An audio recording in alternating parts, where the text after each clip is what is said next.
ரொம்ப அழகாக காட்சிப்படுத்தியிருக்காங்க. இங்கே இருக்கிற ஒரு ஃபோட்டோஸ் பக்கத்துலேயே இருக்கிற டாக்குமெண்ட்ரி படிக்கும்போது நமக்கு இப்படியெல்லாம் நடந்ததாக தெரிய வருது.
பிரம்மனோட மகனான தக்ஷன் இந்த உலகத்தை ஆளணும்னு ஆசைப்பட்டு சிவனை நோக்கி தவம் பண்றாரு.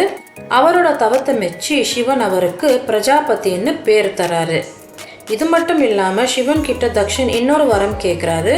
அது என்னன்னா, இந்த லோக மாதாவான சக்தி தனக்கு மகளா பிறக்கணும்னு கேட்குறாரு. அந்த வரத்தையும் சிவன் தக்ஷனுக்கு கொடுக்குறாரு. அந்த மகள் தான் பார்வதியாக பிறக்கிறாங்க. சக்தியே மகளாக பிறந்ததுனால தக்ஷன் ரொம்ப அகம்பாவத்தோட தன்னால் முடியாதது ஒன்றும் இல்லை, தானே சிவனன்னு நினச்சிக்கிறாரு. அப்போ அவர் ஒரு யாகம் நடத்த முடிவு செய்கிறாரு. பார்வதி தேவி தக்ஷனை மீறி சிவனை திருமணம் செஞ்சுக்கிறாங்க. அதனால தக்ஷன் அந்த யாகத்துக்கு பார்வதி தேவியும் சிவனையும் கூப்பிடுறதில்ல. ஆனால் அந்த யாகத்திலேயே சிவனும் பார்வதியும் தோன்றாங்க. தக்ஷன் சிவன் மேலே இருக்கிற கோபத்தினால அவங்கள மதிக்க மாட்டாரு, சிவனை அவமதிக்கிறாரு. இந்த அவமானத்தை தாங்க முடியாத பார்வதி தேவி அதே யாக நெருப்பில் விழுந்து உயிரை விடுறாங்க. அந்த உயிர் பிரிந்த உடலை தூக்கிக்கிட்டு சிவன் பெருமான் கோபத்தில் ருத்ர தாண்டவம் ஆடுறாரு. இதை பார்த்த விஷ்ணு இந்த ருத்ர தாண்டவத்தினால உலகத்துக்கு பெரிய பிரளயம் வரும்னு தெரிஞ்சு மகாவிஷ்ணு பார்வதி தேவியோட உடல்ல சிவன் பெருமான் கிட்ட இருந்து கீழே இறக்கினாதான் பிரளயம் நிற்கும்னு பார்வதி தேவியோட உடல்ல விஷ்ணு சக்கரத்தினால 51 துண்டா பண்றாரு. அந்த 51 துண்டுகள் உலகம் முழுக்க விழுது. பார்வதி தேவியோட உடல் பாகங்கள் விழுந்த இடங்கள் தான் 51 சக்தி பீடங்கள். இந்த அலோப சங்கரி தேவி கோவில் இருக்கிற இந்த இடத்துல தான் பார்வதி தேவியோட கை விழுந்ததா ஐதீகம். இந்த கோவிலில் சுவாமி உருவம் கிடையாது.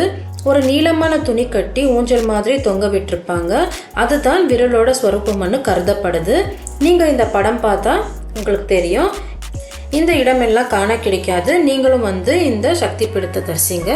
இந்த vlog உங்களுக்கு பிடிச்சிருக்கும்னு நினைக்கிறேன். நம்ம சேனல் நீங்கள் ஃபஸ்ட் டைம் பார்க்குறீங்கன்னா லைக் பண்ணுங்கள், ஷேர் பண்ணுங்கள், கமெண்ட் பண்ணுங்கள், சப்ஸ்கிரைப் பண்ணுங்கள். மறக்காமல் பெல் ஐக்கானை கிளிக் பண்ணுங்கள். தேங்க்ஸ் ஃபார் வாட்சிங். பாய்.